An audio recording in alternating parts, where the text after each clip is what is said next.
we would like to start by asking Benjamin Abras to reflect this coming from his tradition, that how kind of human beings are seen as a part of the nature, which of course is kind of holistic starting point also in this crisis, is the core element.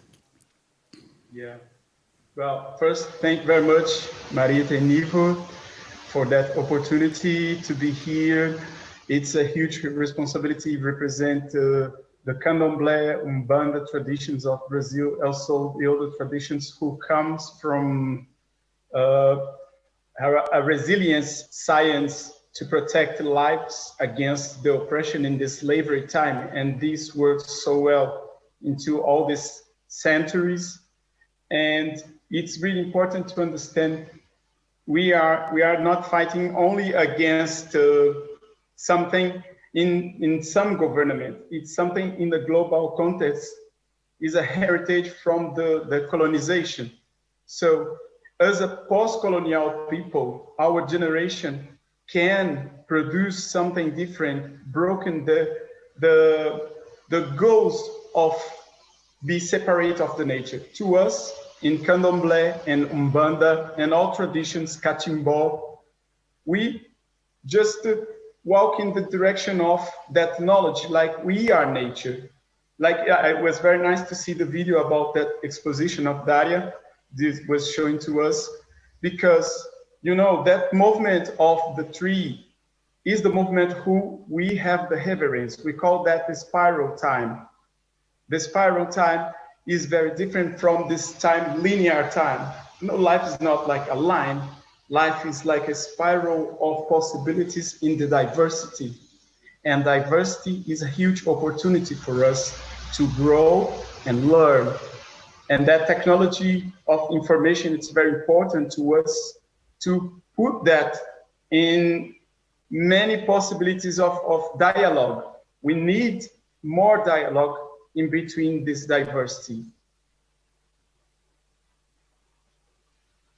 Well, yes, thank you so much. It's a very important topic, and we've discussed this before, and we came across the fact that there's a serendipity, a kind of synchronicity of different movements saying similar things. You've been saying this for probably thousands of years in the indigenous and Afro-Brazilian world.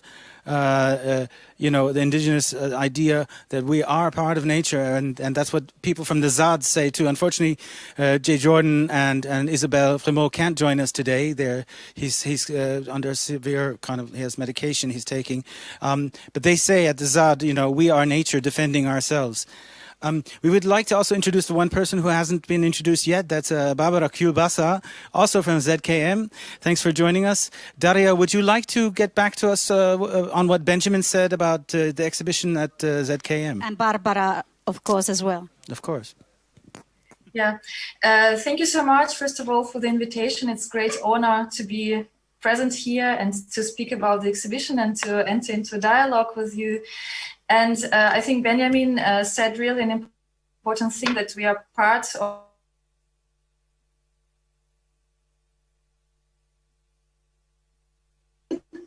and that's where probably cosmologies of also indigenous people are so from them.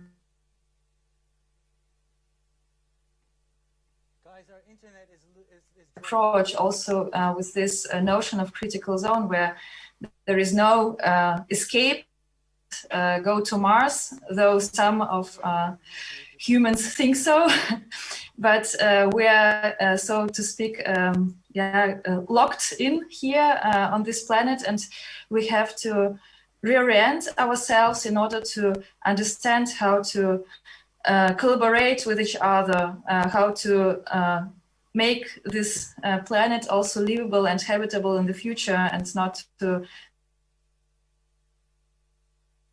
And I think that's also where collaboration is so important. We all in the exhibition we look for the terrestrial, so to speak, and that's also where philosophers like Donna Haraway, for example, play such an important role, because she said we require each other in unexpected collaborations and combinations in hot compost piles, and we become with each other, or we become not at all. And this moment of togetherness, of looking for a common ground where we can start again the dialogue and enter into interdisciplinary dialogue is super important as well for the exhibition as for also for the public program. And that's where probably Barbara could enter with the public program and just say something about this. Yes, with pleasure. So again, also from my side, thank you so much for inviting us to be part of this incredible panel and this incredible day. And as Benjamin has been pointing out, and Daria has been pointing out, and also what Claire has been saying in her contribution before, it's this notion that we're earthbound, and that Western thought history has actually always claimed that culture and nature are separated from each other and divided. But there's this one quote from Bruno Latour, that I really like, where he says, saying we are earthbound, we are terrestrials amid terrestrials, does not lead to the same politics as saying we are humans in nature. So I think that's kind of an interesting claim towards a new politics also. And personally, I work in the art education department, and claiming a new politics also means claiming a new kind of education. And so that's where I think it's the big question for now: what kind of education does the new climate regime needs? And as Daria hinted, we're collaborating with scientists, ecologists, activists, a lot of local communities from Karlsruhe to learn as much as we can in order to develop a new kind of earthly art education or education. Yeah. When Barbara mentioned it's Barbara it's mentioned it's kind of politics in museum education, but it's let's hand over to Clare that what kind of politics is needed in this climate emergencies. In Extinction Rebellion, you have very kind of clear statements what is needed, 3 steps, and how do you see what is the time span of it? Because we are simply running out of time. I mean, one of your principles is tell the truth. So could you comment on that? That how much time do we have? It's just to start to act. Yeah, thanks. Well, thanks for having me as well. And it's nice to see you all. I think that the situation that we're in, really, we've got negative time. I would say that we're embarking on a lot of the actions that you're seeing happening globally, at least a decade too late. And even that would have been late. So, we've known about this for an extremely long time, right? And the signs have been clear to many, many cultures and communities around the world in all different ways. So the main political suggestion from us, if you like, is that we should have citizens' assemblies, which means bringing people together in randomly selected groups. So there's rules. So you make sure that you have all ages and races and genders, and you can factor in whatever you like to make that randomized selection a representation of the country or of the community that you're trying to talk about and with, and then you get those people to deliberate over the best available information. And so you can see the convention in France, which has happened. We had an assembly here in the UK on climate, which had a target of 2050 carbon zero, which we think is completely wrong. We would advocate for 2025, particularly based on inequity around the world. But yeah, the idea of that is that you hold people in in dialogue in a process which encourages empathic response. And when strangers come together with a huge weight of responsibility to enact political work together, they have to cross divides. They have to come up with sensible solutions. We think that is one way to take the responsibility away from lobbied,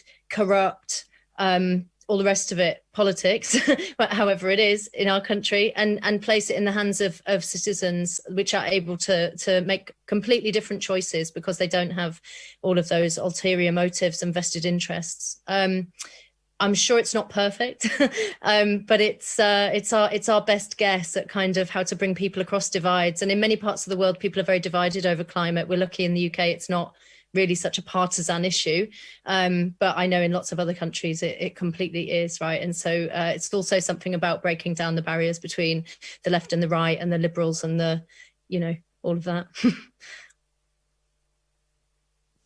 I do think like it's so nice to listen to you, Claire, because I do believe the connection of the diversity is something we need in this new global movement. Like each one to know more about each history, because this historical fact, we are people, we have the heritage of a historical situation. So like I listened to the people talking about the revolution in Syria, in Tunisia. We know like each revolution is not solved like that. It's a long historical process.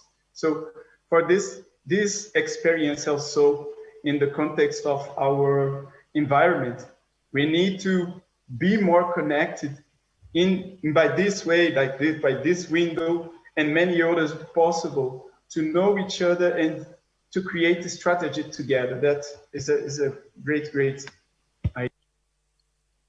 Yes, I think so. And also telling stories. I think because we need kind of a new collective imaginary of what a future of, you know, living and dying well together might look like. And my favorite quote really of Donna Haraway's is this, the fact that it matters what stories tell stories, and it matters especially whose stories tell stories. And I think that we really have to get even more, like you said, Benjamin, get connected even more, and be really willing to listen to each other and to learn from each other and to tell stories together, because I think that so many stories have already been told that have been forgotten or not listened to enough, and there are still so many voices that are not being heard. And also, I mean, non-human voices, what can we learn from them? How can we align with them?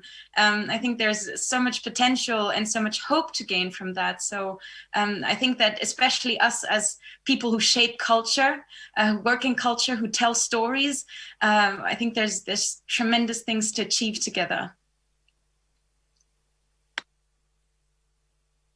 I think one of the questions we're trying to ask in this entire symposium is the risk of rebellion. Just to kind of bring it back to where it all comes from.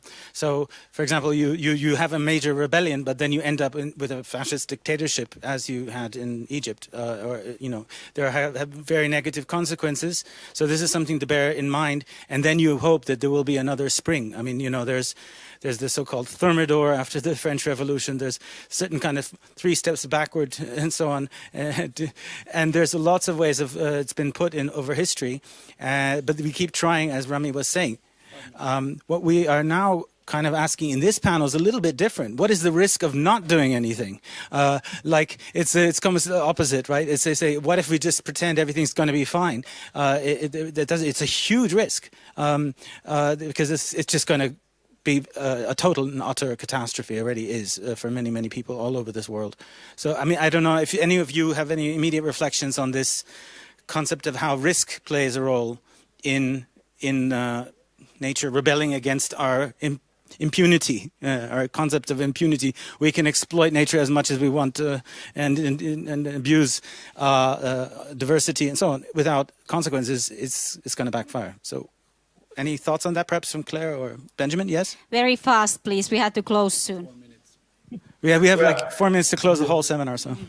Okay, but we'll be quickly. Just like in Brazil, we have this crisis because we have this killer, Bolsonaro, there. But people also are creating strategies to expose these things in the world. And the indigenous people is going to the politics. I think it's very wonderful to see people from the original people from Brazil, the indigenous there, going to the politics. This is something also people need to understand. Be out of politics is something like you let the power in the hand of someone else. So we need to engage ourselves in make revolution in each space we can occupy.